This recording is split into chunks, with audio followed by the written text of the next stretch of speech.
បាទសួស្តីបងម្ចាស់ឈុតទូភ្ញាស់បាទណាត56ប៉ងប្រើដុំភ្លើងបាទខ្ញុំហៅអញ្ចឹងណាប្រើដុំភ្លើងនេះភ្លើង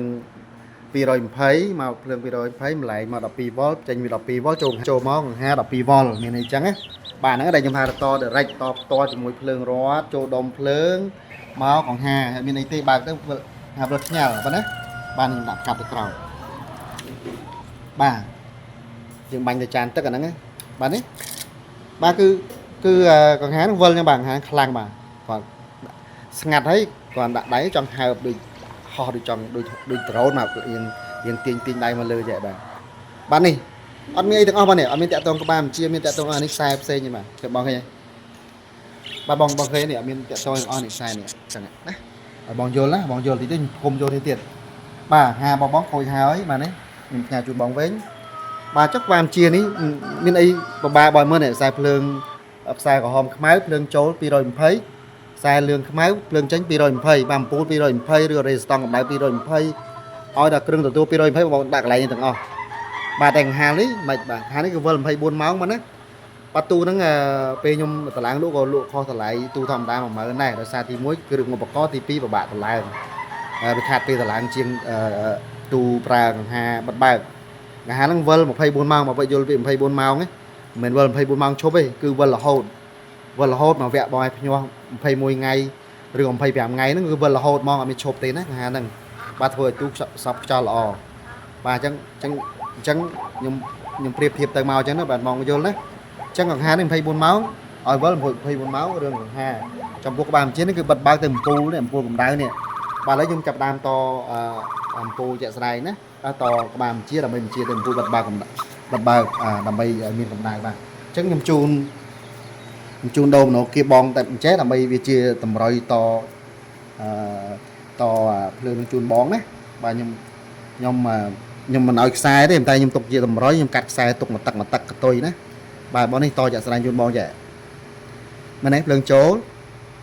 បាទភ្លើងចូលមិនដោតភ្លើងរត់មកបាទអញ្ចឹងខ្ញុំមុននឹងដោតខ្ញុំគូសចាក់ជូនបងទៀតខ្ញុំដាក់មិនទៅបាទបងនេះឃើញគេដាក់ពណ៌ក្រហមខ្មៅមែនតែមិនមែនបូកដកទេណាអញ្ចឹងខ្ញុំមានគូសនៅកន្លែងនេះណាបងណាបាទ220បាទភ្លើង2បាទ220វ៉ុលចូលបាទសេកាន់នេះវាបាទអត់មានទប់ដៃបាទចូលមកណាបាទចូលខ្ញុំបាច់ដាក់ in នេះទៀតទេ in អង់គ្លេសទេចូលបាទពេលនេះ220ដែរ220វ៉ុលដែរចាញ់បាទសេអត់អស់អញ្ចឹងបងមើលវីដេអូខ្ញុំណាបងណាភ្លើង220ចូលឬភ្លើងរត់ចូលក្រហមខ្មៅនេះបាទទៅពេលខ្សែលឿងខ្មៅនេះគឺ220ចេញទៅអីចេញទៅគ្រឿងទទួលដូចជាអំពូលដូចជារេស្តង់ឬក៏កង្ហាតែទូរបស់បងគឺប្រើកង្ហា24ម៉ោងហើយចឹងអត់មានកង្ហាទេអត់មានកង្ហាទៀតទេណាបាទឥឡូវខ្ញុំរួចរាល់ហើយបាទនេះបាទឧបករណ៍ដែលមានបាទប្រើចរន្ត220បាទហើយវ៉ាត់តាមឧបករណ៍ទៅបាទតែនេះជាប្រភេទបំពែតូចតែទេបងណាបើវាមូលហើយខ្ញុំដាក់ដៃលើ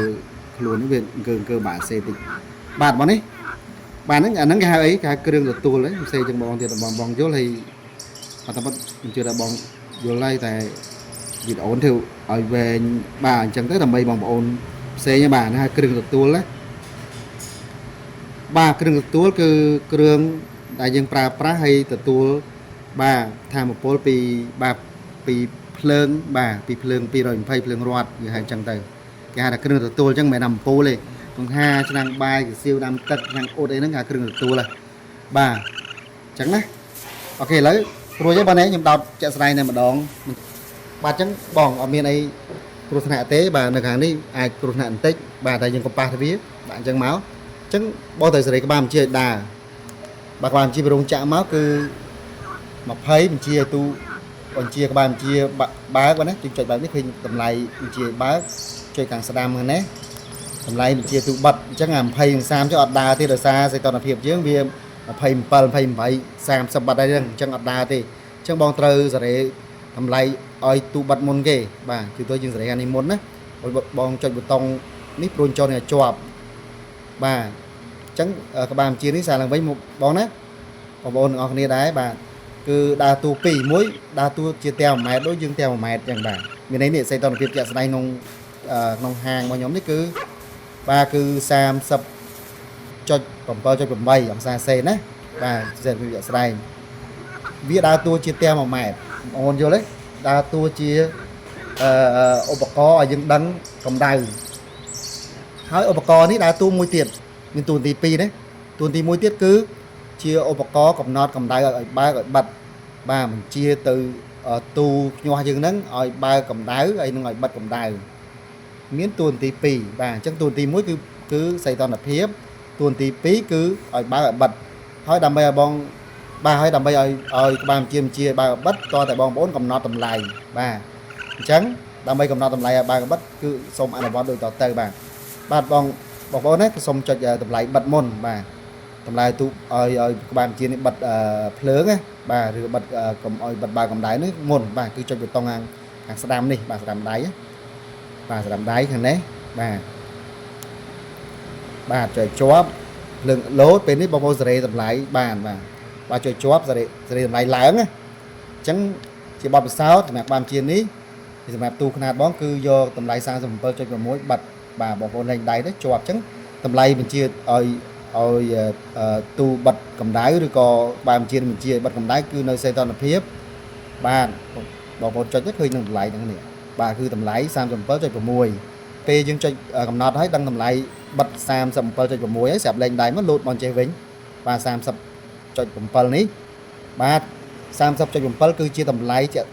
ស្ដែងនៅក្នុងបរិយាកាសនៅក្នុងទូបាទបើស្អែមដាក់ sensor នៅក្នុងបរិយាកាសឬក្នុងបរិយាកាសនឹងឯងបាទចុះតម្លៃបញ្ជាទូបើកវិញប្រហែលដែរបាទចុចសារឡើងវិញណាបាទបងប្អូនចុចប៊ូតុងឆ្វេងនេះឆ្វេងដៃគឺដៃខាងពាក់នាឡិកាណាបាទខាងឆ្វេងនេះប៊ូតុងនេះឆ្វេងស្ដាំនេះអញ្ចឹងបាទខ្ញុំយកមេដៃច្អល់អញ្ចឹងបងប្អូនទៅគិតថាដៃណាដៃឆ្វេងដៃស្ដាំគឺសំដៅលើប៊ូតុងឆ្វេងស្ដាំអញ្ចឹងបាទអញ្ចឹងយើងដឹងតម្លៃ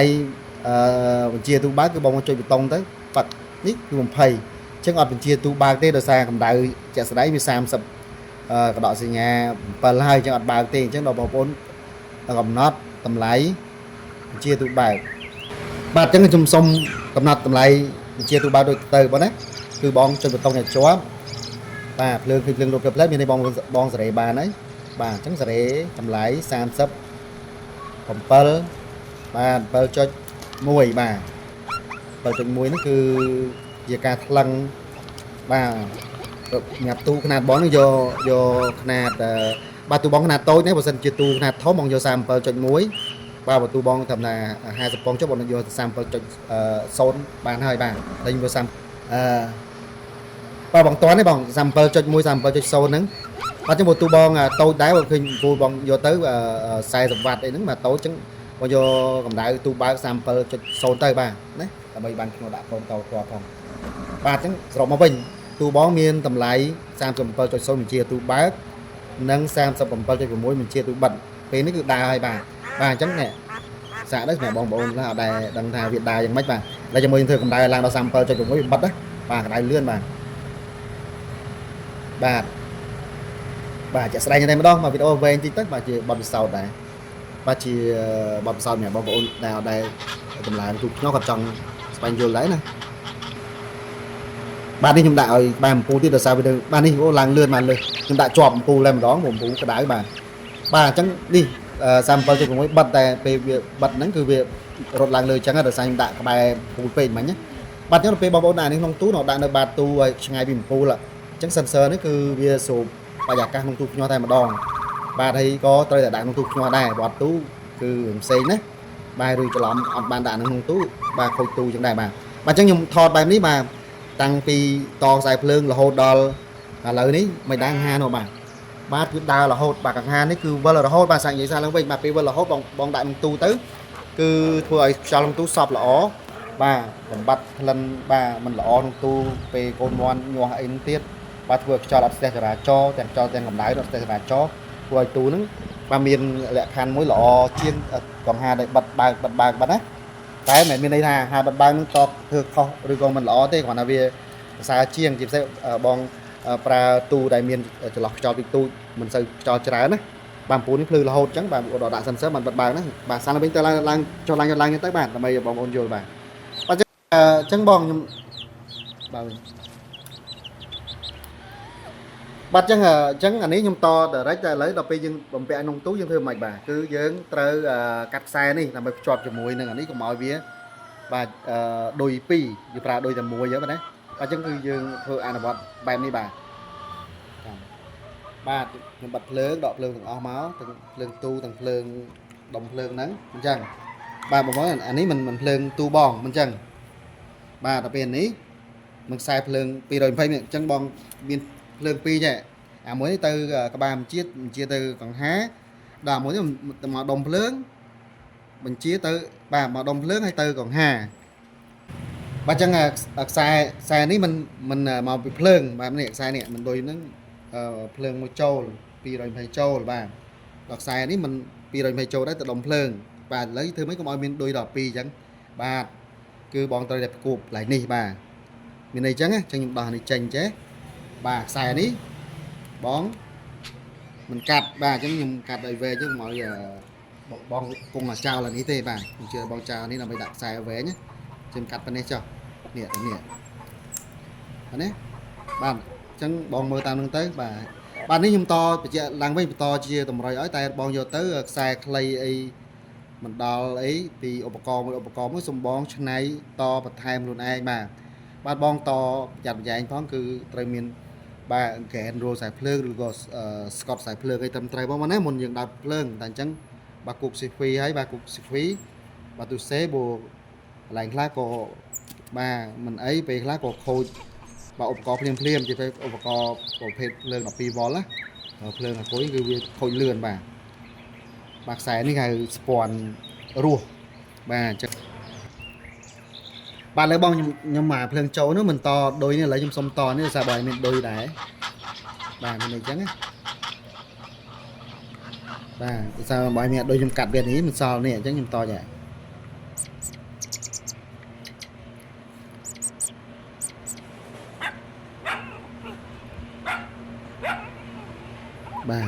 បាទបងស្ពាន់នេះស្ពាន់ហៅស្ពាន់រស់បងណាស្ពាន់រស់បាទព្រោះហ្នឹងនិយាយទៅវាទៅធ្វើពីស្ពាន់តែដោយសារខាងជាសាសឥឡូវវាទំនើបអញ្ចឹងគេធ្វើស្ពាន់នេះរស់ប្រហែលជាតម្លៃធូរថ្លៃជាងស្ពាន់សុទ្ធតែមើលណាបាទខ្ញុំពេលខ្លះតែមិនចង់តន់ដែរ technology ណាបាទស្ពាន់តែរស់បាទដឹងជាស្ពាន់ពិតឬមិនពិតទេបាទតែអត់ឃើញច្រេះដែរបាទអញ្ចឹងណាបាទបងនេះខ្សែភ្លើង220ចូលលំនាំមកអញ្ចឹងខ្ញុំយកមកដោតជាក់ស្ដែងសារឡើងវិញណាបាទនេះខ្ញុំដោតជាក់ស្ដែងសារឡើងវិញមកណាបាទនេះកង្ហាដឹងវិល24ខ្ញុំដាក់ក្បែរនេះអញ្ចឹងទៅដើម្បីថតទៅវាឃើញបាទនេះដាក់បែបនេះបាទឡើយខ្ញុំដោតហើយដាក់អញ្ចឹងបានថតទៅឃើញជុំម្ដុំគ្នាបាទអញ្ចឹងណាបាទ1 2 3បាទដោតទៅបាទនេះពឹបបាទពូភ្លើងហាក៏វិលបាទហាវិល24ម៉ោងពូបិទបើកតាមក្បាលបញ្ជាដែលបងដែលយើងបានកំណត់សម្រាប់ទូភ្ញាស់បាទចឹងបងវីដេអូនេះគឺប៉ុណ្្នឹងឯងសម្រាប់ជាបទពិសោធន៍ទាំងអស់គ្នាទាំងបងជាម្ចាស់ជូតទូភ្ញាស់ប្រើដុំភ្លើងកង្ហាវិល24ម៉ោងក៏ដូចជាបងអូនផ្សេងៗដែលចង់តម្លើងទូភ្ញាស់ដោយប្រើដុំភ្លើងប្រើកង្ហា12វ៉ុលវិល24ម៉ោងបាទកង្ហា12វ៉ុល24ម៉ោងគឺបងប្អូនបានដឹងលឺថាវាស៊ីភ្លើងតិចជាងហើយក៏បាក់ខ្យល់បក់អីល្អជាងផងដែរបាទណាបាទសពទូចឹងយើង24ម៉ោងបាទចឹងអញ្ចឹងណាបាទចឹងសូមអរគុណមកណាសូមអរគុណបាទខ្ញុំនឹងផ្ញើវីដេអូបាទចឹងបាទវីដេអូសូមចប់ប៉ុណ្ណេះបាទអរគុណបងដែលយកចិត្តទុកដាក់ឲ្យផ្ញើហ្នឹងមកខ្ញុំបានមើលសារទូពិនិត្យជូនបងហើយនឹងផ្ញើជូនបងវិញបាទចឹងសូមអរគុណណាបាទចឹងសូមអរគុណវីដេអូខ្ញុំសូមចប់ប៉ុណ្ណេះបាទរៀបចំបានជូនបងវិញបាទបងនេះជូនបងខ្ញុំបាទធ្វើវីដេអូឲ្យតែអីហើយអស់បងនេះកង្ហាបងខូចទាំងស្រុងតែម្ដងដោយសារពេលបងតដំបងតាំងពីដោតដូចតាំងពីដោតដូចអាក្បាលបងនេះព្រោះអាហ្នឹងបោកដកដល់បាយខុសទៅឆេះបាត់ទេបាទទូសេផងអីផងហ្នឹងបាទដល់ហាពួកបោកដកអញ្ចឹងឯងបង bà chẳng đi nhầm đằng hà môi thâm mây hay xa hơi được ó hay nó ngay chẳng này pe chẳng mơ đấy nhầm phay mà khôi thì các bạn chia điទៀតđấy bà cứ cho pi màu nãy vậy tới đấy thằng thư video bà video trong cạch tối nhưng xe chun bon đài này bà bon ngoài thêm mà đôi thằng hà tiếc đấy thằng hà nó là nhầm lộ thằng ná bây được làm cả đây là sao bà khôi trắng nhầm lộ tại bây ría lên bong vô là tao lại đào một bên bà hà phết ló bong sông miết hà dầm pe hà tu nho dương sáu tu thom đá ta sông biên phải pram peนี่ sông miết hà dầm pe phụ hà là lắng á hà ló bà